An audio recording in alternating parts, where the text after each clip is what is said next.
Hi hello ನಮಸ್ಕಾರ ಎಲ್ಲರಿಗೂ nature ಸ್ಪಿರಿಟ್ನ ಆ್ಯಟ್ ಕನ್ನಡ ಟಾರೋ ಕಾರ್ಡ್ ರೀಡಿಂಗಿಗೆ ವೆಲ್ಕಮ್. ಇವತ್ತು ನಾನು ತಗೋತಾ ಇರುವಂತಹ ರೀಡಿಂಗ್ ಯಾವುದು ಅನ್ನೋದಾದರೆ, ಪ್ರೀತಿಯ ಹೆಸರಿನಲ್ಲಿ ನಿಮ್ಮ ಪರ್ಸನ್ ನಿಮ್ಮಿಂದ ಏನು ಬಯಸ್ತಾರೆ ಅನ್ನೋದನ್ನ ರೀಡಿಂಗ್ ಆಗಿ ತಗೋತೀವಿ. ಓಕೆನಾ?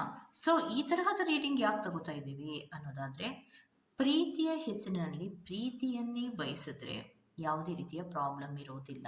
ಆದರೆ ಪ್ರೀತಿಯ ಹೆಸರಿನಲ್ಲಿ ನಿಮ್ಮಿಂದ ಹಣವನ್ನು ಬಯಸ್ತಾ ಇದ್ದಾರಾ ಅಥವಾ ಬೇರೆ ಏನಾದರೂ ದುರುದ್ದೇಶವನ್ನು ಇಟ್ಕೊಂಡು ಪ್ರೀತಿಯ ನಾಟಕವನ್ನು ಮಾಡ್ತಾ ಇದ್ದಾರಾ ಅನ್ನೋದ್ರ ಬಗ್ಗೆ ನಾನು ರೀಡಿಂಗನ್ನು ತಗೋತಾ ಇರೋದು.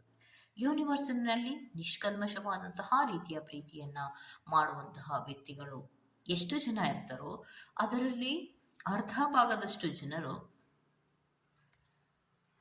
ಪ್ರೀತಿಯ ಹೆಸರಿನಲ್ಲಿ ಹಣವನ್ನು ಇಸ್ಕೊಳ್ಳೋದಿರ್ಬೋದು, ಅವರನ್ನು ಯುಟಿಲೈಸ್ ಮಾಡಿಕೊಳ್ಳುವಂತಹ ರೀತಿಯ ಮನಸ್ಥಿತಿಯಲ್ಲಿರಬಹುದು, ಅಥವಾ ಅವಶ್ಯಕತೆಗೆ ತಕ್ಕ ಹಾಗೆ ಬಳಸ್ಕೊಳ್ಳುವಂತಹ ಮನಸ್ಥಿತಿ. ಅಂದರೆ ಅವ್ರಿಗೇನೋ ಫೈನಾನ್ಷಿಯಲ್ ಪ್ರಾಬ್ಲಮ್ ಇತ್ತೋ ಅಥವಾ ನಿಮ್ಮಿಂದ ಅವ್ರಿಗೇನೋ ಸಹಾಯ ಆಗಬೇಕು ಅಂತ ಇತ್ತೋ ಅನ್ನೋದಾದರೆ, ಅವರಿಗೆ ಸುಮ್ಮನೆ ನೀವು ಹೋಗಿ ಸಹಾಯವನ್ನು ನಿಮ್ಮ ಮುಂದೆ ಬಂದು ಅವ್ರು ಕೇಳಿದ್ರೆ ನೀವು ಮಾಡೋದಿಲ್ಲ ಅನ್ನುವಂಥ ಉದ್ದೇಶಕ್ಕೋ ಏನು, ಯಾವ ಕಾರ್ಡ್ಸ್ನಲ್ಲಿ ಯಾವ ಡೀಟೇಲ್ಸ್ ಬರುತ್ತೆ ಅನ್ನೋದನ್ನು ನೋಡೋಣ. ನಾನು ಬರೀ ಎಕ್ಸಾಂಪಲ್ಗಳನ್ನು ಕೊಡ್ತಾ ಇದ್ದೇನೆ ಅಷ್ಟೇ. ಅವರ ಮನಸ್ಥಿತಿಯಲ್ಲಿ ಏನಿದೆ, ಪ್ರೀತಿಯ ಹೆಸರಿನಲ್ಲಿ ನಿಮ್ಮ ಪರ್ಸನ್ ನಿಮ್ಮಿಂದ ಏನು ಬಯಸ್ತಾ ಇದ್ದಾರೆ ಅನ್ನೋದನ್ನ ನೋಡೋಣ. ರೀಡಿಂಗ್ಗಳು ನಾವು ಮಾಡುವಾಗಲೇ ನಿಮಗೆ ಗೊತ್ತಾಗ್ತಾ ಹೋಗುತ್ತೆ ನಿಮ್ಮ ಪರ್ಸನ್ ನಿಮ್ಮನ್ನು ಹೇಗೆ ನಡೆಸ್ಕೋತಾ ಇದ್ದಾರೆ, ಅವರು ನಿಮ್ಮಿಂದ ಏನು ಬಯಸ್ತಾ ಇದ್ದಾರೆ, ಯಾವಾಗಲೂ ಅವರು ನಿಮ್ಮಿಂದ ಪಡ್ಕೊಳ್ಳುವಂತಹದ್ದು ಏನು ಅನ್ನೋದು ನಿಮಗೆ ಖಂಡಿತವಾಗಿಯೂ ಗೊತ್ತಾಗುತ್ತೆ. ಇದು ಒಂದು ಟೈಮ್ಲೆಸ್ ಆದಂತಹ ರೀಡಿಂಗ್ ಆಗಿರೋದ್ರಿಂದ ಯಾವಾಗ ನೀವು ಫಸ್ಟ್ ಟೈಮ್ ಈ ವಿಡಿಯೋನ ಕ್ಲಿಕ್ ಮಾಡಿ ನೋಡ್ತಿರೋ ಆಗ ನಿಮಗೆ ಅನ್ವಯವಾಗುವಂತಹ ರೀಡಿಂಗ್ ಆಗಿರುತ್ತೆ.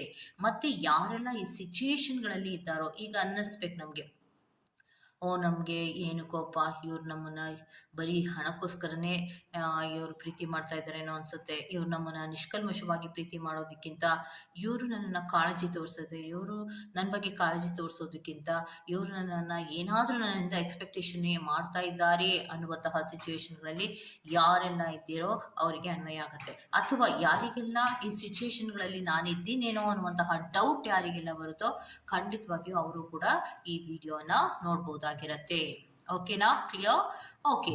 ಸೊ ವಿಡಿಯೋಸ್ಗಳನ್ನು ನೋಡೋದಕ್ಕೆ ಮುಂಚಿತವಾಗಿ ನೀವೇನು ಮಾಡಬೇಕು, please select your option. So ನೀವು ಆಪ್ಷನ್ಗಳನ್ನು ಸೆಲೆಕ್ಟ್ ಮಾಡ್ಕೊಳ್ಳಿ. ಓಕೆ. ಸೊ ನಿಮಗೆ ನಾನು ಏನು ಕೊಟ್ಟಿದ್ದೇನೆ, ಹಾರ್ಟ್ ಬಲೂನ್ಸನ್ನು ಕೊಟ್ಟಿದ್ದೇನೆ. 2 ಕಲರಿನ ಹಾರ್ಟ್ ಬಲೂನ್ಸ್ಗಳಿದೆ. ಒಂದು ಬ್ಲ್ಯಾಕ್ ಕಲರ್ ಇರುವಂತಹ ಹಾರ್ಟ್ ಬಲೂನ್ ಅನ್ನು ನೀವು ಸೆಲೆಕ್ಟ್ ಮಾಡ್ಕೊಂಡ್ರೆ ಪಾಯಿಂಟ್ ನಂಬರ್ 1. ಗೋಲ್ಡನ್ ಕಲರ್ ಇರುವಂತಹ ಹಾರ್ಟ್ ಬಲೂನ್ ಅನ್ನು ನೀವು ಸೆಲೆಕ್ಟ್ ಮಾಡ್ಕೊಂಡ್ರೆ ಪಾಯಿಂಟ್ ನಂಬರ್ 2 ಆಗಿರುತ್ತೆ. ಆಯ್ಕೆಯನ್ನ ಮಾಡ್ಕೊಳ್ಳುವಾಗ ಬಹಳ ಕಾನ್ಸಂಟ್ರೇಷನ್ ಇಂದ ಆಯ್ಕೆಯನ್ನ ಮಾಡ್ಕೊಳ್ಳಿ.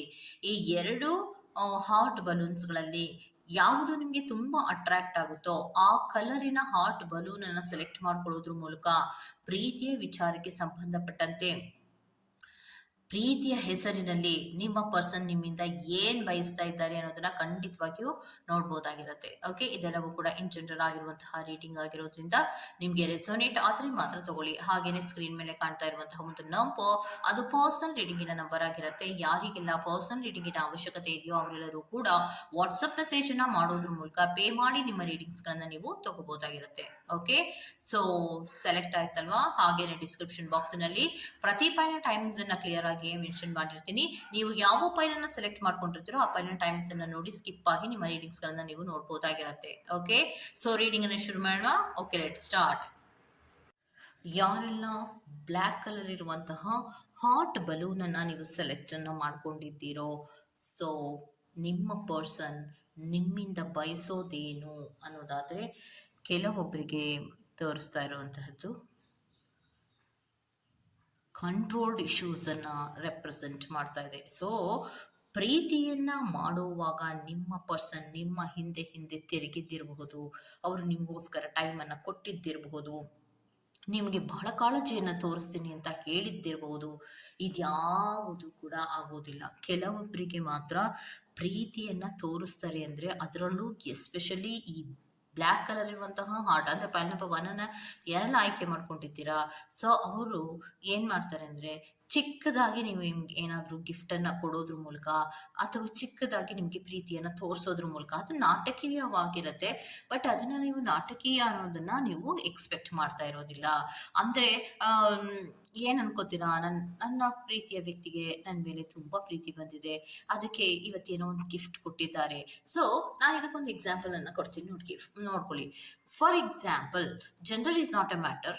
ಹುಡುಗಿಯರಾಗಿದ್ದರೆ ಹುಡುಗಿಯರಿಗೆ ಕೊಡೋದಾದರೆ ಒಂದು ಹೂವನ್ನು ಕೊಡೋದ್ರ ಮೂಲಕ, ಒಂದು ಚಿಕ್ಕ ಪುಟ್ಟ ಗಿಫ್ಟನ್ನು ಕೊಡೋದ್ರ ಮೂಲಕ ಪ್ರೀತಿಯನ್ನು, ನನಗೆ ನಿನ್ನ ಮೇಲೆ ಬಹಳಷ್ಟು ಪ್ರೀತಿ ಇದೆ ಅನ್ನೋದನ್ನು ತೋರಿಸ್ತಾರೆ.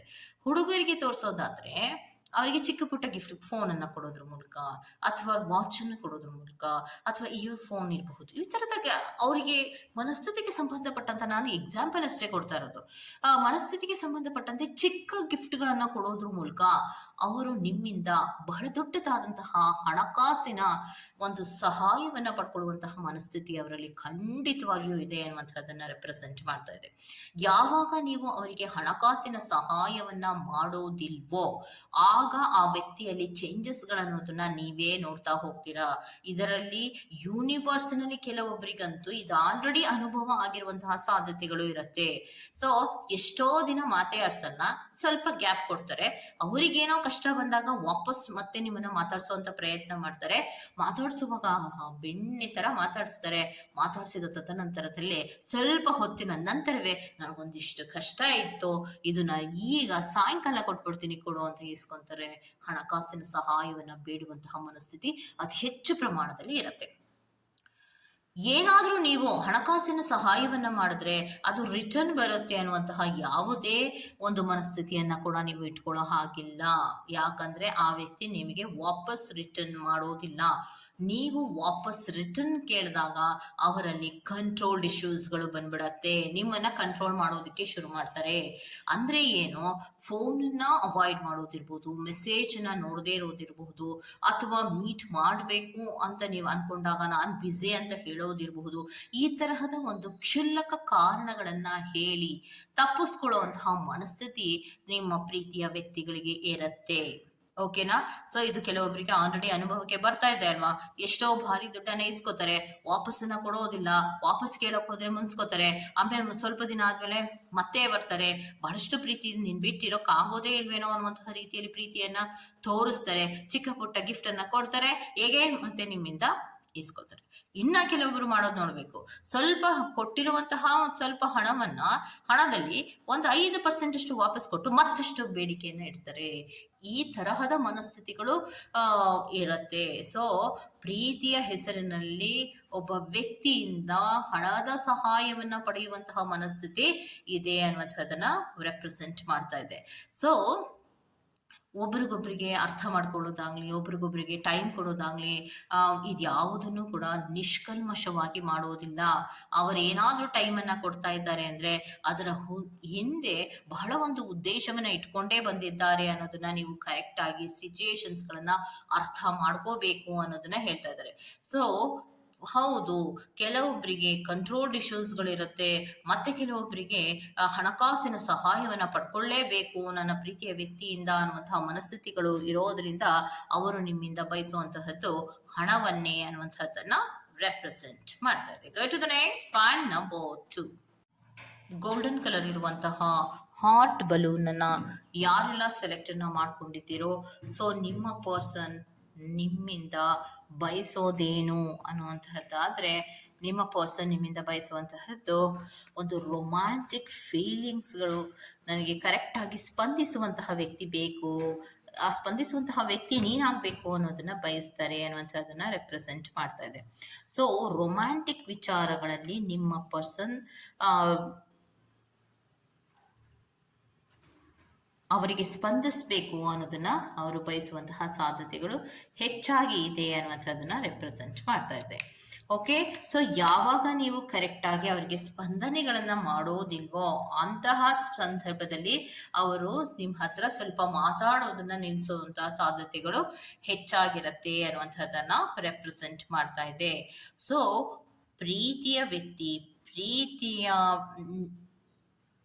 ಹೆಸರಿನಲ್ಲಿ, ಪ್ರೀತಿಯ ಸೊ ಪ್ರೀತಿಯ ಹೆಸರಿನಲ್ಲಿ ನಿಮ್ಮ ಪರ್ಸನ್ ನಿಮ್ಮಿಂದ ಬಯಸೋದೇನು ಅಂದರೆ ಫನ್ನನ್ನು ಬಯಸ್ತಾರೆ ಮತ್ತು ರೊಮ್ಯಾಂಟಿಕ್ ಫೀಲಿಂಗ್ಸ್ಗಳಲ್ಲಿ ತುಂಬ ಬಹಳಷ್ಟು ಇಂಟ್ರೆಸ್ಟ್ ಅವರಲ್ಲಿ ಇರೋದ್ರಿಂದ ಅದಕ್ಕೆ ನೀವು ಕರೆಕ್ಟಾಗಿ ಸ್ಪಂದಿಸಬೇಕು ಅನ್ನುವಂತಹ ರೀತಿಯಲ್ಲಿ ಇರ್ತಾರೆ. ಯಾವಾಗ ನೀವು ಅದಕ್ಕೆ ಸ್ಪಂದಿಸೋದಿಲ್ವೋ ಅವರಲ್ಲಿ ಬಹಳಷ್ಟು ಸಿಟ್ಟು ಅನ್ನುವಂಥದ್ದು ಇರತ್ತೆ. ಎಲ್ಲಿಯವರೆಗೂ ಈ ಪ್ರೀತಿ ಅನ್ನುವಂಥದ್ದು ಇರತ್ತೆ ಅಂದರೆ ಅವರ ಮಾತಿನ ಕಡೆಗೆ ನೀವು ಹೆಚ್ಚು ಗಮನವನ್ನು ಕೊಟ್ಟಾಗ, ಅವರು ಹೇಳಿದ ತರಹ ನೀವು ಇದ್ದಾಗ ಆ ಪ್ರೀತಿಯನ್ನ ಅವರು ಮುಂದುವರಿಸ್ಕೊಂಡು ಹೋಗಬೇಕು ಅನ್ನುವಂತಹ ಮನಸ್ಥಿತಿಗಳಲ್ಲಿ ಇರ್ತಾರೆ. ಇಲ್ಲ ಅಂದ್ರೆ ಆ ವ್ಯಕ್ತಿಯಲ್ಲಿ ಬಹಳಷ್ಟು ಚೇಂಜಸ್ಗಳಾಗುವಂತಹ ಸಾಧ್ಯತೆಗಳು ಇರುತ್ತೆ. ಅವರ ಮನಸ್ಥಿತಿ ಹೇಗಿರುತ್ತೆ ಅಂದ್ರೆ, ನಾನು ನಿಷ್ಕಲ್ಮಶವಾಗಿ ಪ್ರೀತಿಯನ್ನ ಮಾಡ್ತಾ ಇದ್ದೇನೆ, ಮತ್ತೆ ನನ್ನ ಪರ್ಸನ್ ಕೂಡ ನಿಷ್ಕಲ್ಮಶವಾಗಿ ಪ್ರೀತಿಯನ್ನ ಮಾಡೋದ್ರ ಜೊತೆಗೆ ನನ್ನ ಎಕ್ಸ್ಪೆಕ್ಟೇಷನ್ಸ್ಗಳನ್ನ ರೀಚ್ ಮಾಡಬೇಕು ಅನ್ನುವಂತಹ ಮನಸ್ಥಿತಿಗಳಲ್ಲಿ ಅವರು ಇರ್ತಾರೆ. ಸೊ ಅದಕ್ಕೆ ಕಾರ್ಡ್ಸ್ನಲ್ಲಿ ಏನು ಹೇಳ್ತಾ ಇರೋದು ಅಂದ್ರೆ, ಸೊ ಕೆಲವೊಂದು ವಿಚಾರಗಳಲ್ಲಿ ಕಾಷನ್ಸ್ ಅನ್ನು ತಗೊಳ್ಳೋದ್ರ ಮೂಲಕ ಪ್ರೀತಿಯ ವ್ಯಕ್ತಿಯ ಬಗ್ಗೆ ಕರೆಕ್ಟ್ ಆಗಿ ಅರ್ಥ ಮಾಡ್ಕೊಳ್ಳುವಂತಹ ಆಲೋಚನೆಗಳನ್ನ ನೀವು ಮಾಡಿ ಅನ್ನೋದನ್ನ ಹೇಳ್ತಾ ಇದ್ದಾರೆ. ಸೊ ಪ್ರಾಮಿಸಿಂಗ್ ಆದಂತಹ ಪ್ರೀತಿಯೇ ಆದ್ರೂ, ಎಕ್ಸ್ಪ್ಲೋರಿಂಗ್ ಆದಂತಹ ರೀತಿಯ ಪ್ರೀತಿಯೇ ಆದ್ರೂ ಕೂಡ ಈ ಪ್ರೀತಿಯಲ್ಲಿ ಬಹಳಷ್ಟು ಮಾತುಗಳಿರ್ಬೇಕು, ಫನ್ ಇರಬೇಕು, ರೊಮ್ಯಾಂಟಿಕ್ ಫೀಲಿಂಗ್ಸ್ಗಳಿರ್ಬೇಕು. ಆಗ ಮಾತ್ರವೇ ನಾನು ಸಮಾಧಾನವಾಗಿರೋಕೆ ಸಾಧ್ಯ ಅನ್ನುವಂತಹ ರೀತಿಯಲ್ಲಿ ನಿಮ್ಮ ಪರ್ಸನ್ ಇರ್ತಾರೆ. ಸೊ ನಿಷ್ಕಲ್ಮಶವಾದಂತಹ ಪ್ರೀತಿಯನ್ನ ಅವರು ನಿಮ್ಮಿಂದ ಬಯಸ್ತಾ ಇರ್ತಾರೆ. ಮತ್ತೆ ನಾನು ಹೇಳಿದ ಹಾಗೆ ನನ್ನ ಪರ್ಸನ್ ಇರಬೇಕು, ನಾನು ಹೇಳಿದ ಹಾಗೆ ನನ್ನ ಪರ್ಸನ್ ಕೇಳಬೇಕು ಅನ್ನುವಂತಹ ಕೆಲವೊಂದು ರೀತಿಯ ಫೀಲಿಂಗ್ಸ್ಗಳನ್ನ ಅವ್ರು ಇಟ್ಕೊಂಡಿರುವಂತಹ ಸಾಧ್ಯತೆಗಳು ಇದೆ ಅನ್ನುವಂಥದ್ದನ್ನ ರೆಪ್ರೆಸೆಂಟ್ ಮಾಡ್ತಾ ಇದೆ. ಸೊ ಅವರು ನಿಮ್ಮ ಹತ್ರ ತುಂಬಾ ಚೆನ್ನಾಗಿ ಮಾತಾಡುವಂಥದ್ದು ಇರ್ಬೋದು, ಅಥವಾ ಫೀಲಿಂಗ್ಗಳನ್ನ ಶೇರಿಂಗ್ ಮಾಡ್ಕೊಳ್ಬೇಕು, ನನಗೆ ಬಹಳಷ್ಟು ಟೈಮನ್ನು ಕೊಡಬೇಕು, ಮತ್ತೆ ನನ್ನ ಎಲ್ಲ ಫುಲ್ಫಿಲ್ ವಿಶ್ ಕಮ್ ಟ್ರೂಗಳನ್ನು, ಅಂದ್ರೆ ನನ್ನದೇ ಆದಂತಹ ಕೆಲವೊಂದು ಕನಸುಗಳಿದೆ, ಅದೆಲ್ಲವೂ ಕೂಡ ನನ್ನ ನನಸು ಮಾಡ್ಕೋಬೇಕು ಅನ್ನುವಂತಹ ಬಹಳ ದೊಡ್ಡದಾದಂತಹ ಕನಸು ಅವರಲ್ಲಿ ಇರೋದ್ರಿಂದ ಅವರು ಪ್ರೀತಿಯ ಹೆಸರಿನಲ್ಲಿ ನಿಮ್ಮಿಂದ ಬಯಸುವಂತಹದ್ದು ಅವರ ಕನಸುಗಳನ್ನ ನನಸು ಮಾಡ್ಕೋಬೇಕು, ಫೀಲಿಂಗ್ಗಳ ಶೇರಿಂಗ್ಗಳನ್ನ ಮಾಡ್ಕೋಬೇಕು, ನಿಷ್ಕಲ್ಮಶವಾದಂತಹ ಪ್ರೀತಿಯನ್ನ ಪಡ್ಕೋಬೇಕು ಅನ್ನುವಂತಹ ಮನಸ್ಥಿತಿಗಳಲ್ಲಿ ಇದ್ದಾರೆ ಅನ್ನುವಂತಹದ್ದನ್ನ ರೆಪ್ರೆಸೆಂಟ್ ಮಾಡ್ತಾ ಇದೆ. ಪ್ರೀತಿಯನ್ನ ಉಳಿಸ್ಕೊಳ್ಳೋ ಕಡೆಗೆ ಬಹಳಷ್ಟು ಗಮನವನ್ನ ಕೊಡ್ತಾರೆ, ಮತ್ತೆ ಪ್ರೀತಿಯನ್ನ ಬೆಳೆಸೋ ಕಡೆಗೂ ಕೂಡ ಅವರು ಬಹಳಷ್ಟು ಗಮನವನ್ನ ಕೊಡ್ತಾರೆ ಅನ್ನುವಂತಹದ್ದನ್ನ ರೆಪ್ರೆಸೆಂಟ್ ಮಾಡ್ತಾ ಇದೆ. ಓಕೆ, ಸೊ ಇದಿಷ್ಟು ಪಾರಮಟ್ಟು ಅವರ ರೀಡಿಂಗ್ ಆಗಿರುತ್ತೆ. ಈ ತರಹದ ರೀಡಿಂಗ್ ನಿಮ್ಗೆ ಇಷ್ಟ ಆಗಿದ್ರೆ ದಯವಿಟ್ಟು ಸಬ್ಸ್ಕ್ರೈಬ್ ಮಾಡಿ, ಪಕ್ಕದಲ್ಲೇ ಇರುವಂತಹ ಬೆಲ್ ಐಕಾನ್ ಅನ್ನ ಪ್ರೆಸ್ ಮಾಡಿ. ನಾನು ನಿಮ್ಮನ್ನ ಮತ್ತೊಂದು ರೀಡಿಂಗ್ ಗಳಲ್ಲಿ ಸಿಗ್ತೇನೆ ಅಂತ ಹೇಳ್ತಾ ಅಲ್ಲಿವರೆಗೂ ಚೆಕ್. ಬಾಯ್.